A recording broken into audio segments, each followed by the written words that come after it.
Hello friends, मैं हूं doctor Arpana. आप सब लोगों का स्वागत है मेरे यूट्यूब चैनल में। मैं शेयर करती हूं आप लोगों के साथ कुछ हेल्थ टिप्स, साथ ही हम बात करते हैं कुछ बीमारियों के बारे में, कैसे उनके सिम्टम्स के साथ डील किया जाए और होम्योपैथी कैसे आपको मदद कर सकती है। तो दोस्तों, आज हम लोग बात करेंगे हीमाच्यूरिया या ब्लड इन द यूरिन के बारे में। तो इससे पहले कि ये टॉपिक मैं शुरू करूं, आप लोगों से कहना चाहूँगी, अगर आपने मेरा चैनल अभी तक नहीं सब्सक्राइब किया तो इसको जल्दी से सब्सक्राइब कर लीजिए और बेल बटन को दबाना बिल्कुल भी ना भूलें, ताकि मैं जब भी कोई वीडियो पब्लिश करती हूँ या मैं लाइव Q&A सेशन में हूँ तो आप लोगों तक नोटिफिकेशन पहुँच पाए और आप भी मुझे ज्वाइन कर सके। तो चलिए दोस्तों, शुरू करते हैं आज का टॉपिक, हीमाच्यूरिया या ब्लड इन द यूरिन। तो हीमाच्यूरिया, इसका क्या मतलब है? हीमाच्यूरिया का मतलब है कि अगर आपके यूरिन में ब्लड जा रहा है तो उसको हम हीमाच्यूरिया कहते हैं। तो हीमाच्यूरिया या तो हो सकता है कि ग्रॉस हो रहा हो, यानी कि बहुत ज़्यादा ब्लड लॉस हो रहा हो यूरिन में और जो आपको नेकेड आई से आपको दिख रहा हो, या माइक्रोस्कोपिक ब्लड लॉस हो रहा हो, जो अगर हम यूरिन एग्जामिनेशन करते हैं या यूरिन एनालिसिस करते हैं तो हमें रेड ब्लड सेल्स यूरिन में मिलता है। तो ये या तो ग्रॉस होगा या ये माइक्रोस्कोपिक होगा। तो अगर ऐसा हो रहा है, हीमाच्यूरिया आपको हो रहा है, तो किस किस कारण की वजह से ऐसा हो सकता है? तो सबसे पहला कारण है कि अगर आपको किडनी में, यूरेटर में, यूरिनरी ब्लैडर में कहीं पे भी स्टोन यानी कैलकुलस है तो ऐसा हो सकता है। अगर आपको इन्फ्लेमेशन हो रही है किडनी में, यूरेटर में, ब्लैडर में, यूरेथ्रा में, या आपका जो प्रोस्टेट ग्लैंड है उसमें, तो ऐसा हो सकता है। अगर पॉलीसिस्टिक किडनी डिजीज़ है तो ऐसी परेशानी हो सकती है। अगर आपने कोई बहुत ज़्यादा फिज़िकल एक्सरसाइज किया है, बहुत ज़्यादा स्ट्रेनस एक्सरसाइज आपने करा है, उसके बाद भी ऐसा हो सकता है।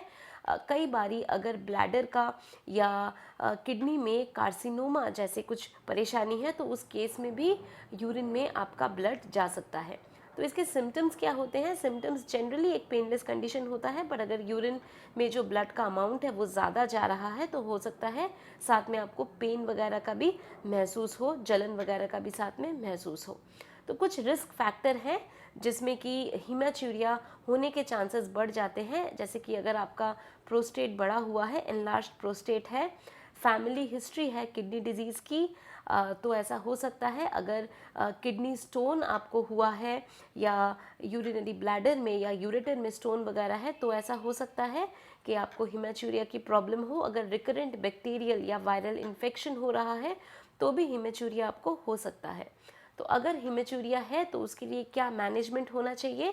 तो अगर हीमाच्यूरिया हो रहा है तो सबसे पहले क्या अंडरलाइंग आपका कॉज है, तो वो इन्वेस्टिगेशन से पता लगाते हैं, जैसे अल्ट्रासाउंड है, सीटी स्कैन है, एमआरआई है या सिस्टोस्कोपी है, जिसमें यूरेथ्रा के थ्रू एक प्रोब को डाला जाता है और उसमें यूरेथ्रा और ब्लैडर को देखा जाता है, ब्लैडर वॉल को देखा जाता है, या अगर ज़रूरत हो तो बायोप्सी, किडनी बायोप्सी करते हैं। ब्लड टेस्ट होते हैं, जैसे ब्लड टेस्ट के बारे में भी मैंने आप लोगों से बात किया है। किडनी फंक्शन टेस्ट में जो ब्लड टेस्ट होते हैं, सीरम क्रिएटिनिन लेवल है, BUN या ब्लड यूरिया नाइट्रोजन है, तो ये सब कुछ ब्लड टेस्ट होते हैं जो आपके किडनी फंक्शन को बताता है या किडनीज आपका कैसे काम कर रहा है उसका एक हमें आइडिया देता है। तो होम्योपैथिक मैनेजमेंट या होम्योपैथिक अप्रोच क्या है हीमाच्यूरिया के केस में? तो वो डिपेंड करता है कि क्या आपका अंडरलाइंग कॉज है, किस कारण से आपको यूरिन में ब्लड आ रहा है। जैसे अगर किडनी स्टोन आपको है, रीनल स्टोन आपको है, तो उसके बारे में भी मैंने ऑलरेडी आप लोगों से बात किया है, मेडिसिन के बारे में भी बात किया है। अगर यूरेथ्रल स्ट्रक्चर में की प्रॉब्लम है तो ऐसा हो रहा है, उस केस में कौन सी मेडिसिन लेनी है। अगर कोई इन्फ्लेमेशन है, इन्फेक्शन है, तो ऐसा जो जो मेन आपका जो कारण होगा, जो अंडरलाइंग कॉज होगा, उसको हमें ट्रीट करना है। और जनरल क्या मैनेजमेंट होना चाहिए? पानी ज़्यादा आपको पीना चाहिए, कम से कम 10 to 12 ग्लासेस ऑफ वाटर आपको पीना चाहिए, ताकि किडनीज ठीक से फ्लश आउट हो पाए। और अगर कोई स्टोन्स है, छोटे स्टोन्स हैं, वो भी फ्लश आउट हो पाए, उसमें आपको मदद मिलेगा अगर आपका हाइड्रेशन एडिक्वेट है, अगर आप पानी अच्छे से पीते हैं। तो दोस्तों, ये थी इन्फॉर्मेशन हीमाच्यूरिया या ब्लड इन द यूरिन के बारे में। तो आप लोगों को, मुझे उम्मीद है कि आप लोगों को ये इन्फॉर्मेशन आप लोगों ने पसंद किया है, तो इसको ज़रूर लाइक करिए, इसको शेयर करिए अपने फ्रेंड्स, फैमिली, सब लोगों के साथ। अगर आप लोगों की कोई भी क्वेश्चन या कोई क्वेरी होती है तो आप लोग मुझे कमेंट सेक्शन में लिखकर पूछ सकते हैं। आप मेरे साथ मेरे लाइव Q&A में भी जुड़ सकते हैं। आप सोशल मीडिया में मेरे साथ कनेक्ट हो सकते हैं, जिसकी सारी डिटेल्स नीचे डिस्क्रिप्शन बॉक्स में है। और अगर आप लोगों ने मेरा चैनल अभी तक नहीं सब्सक्राइब किया है तो जल्दी से इसको सब्सक्राइब कर लीजिए और बेल बटन को दबाना बिल्कुल भी ना भूलें।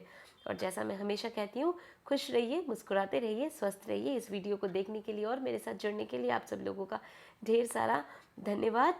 Thank you and have a nice day.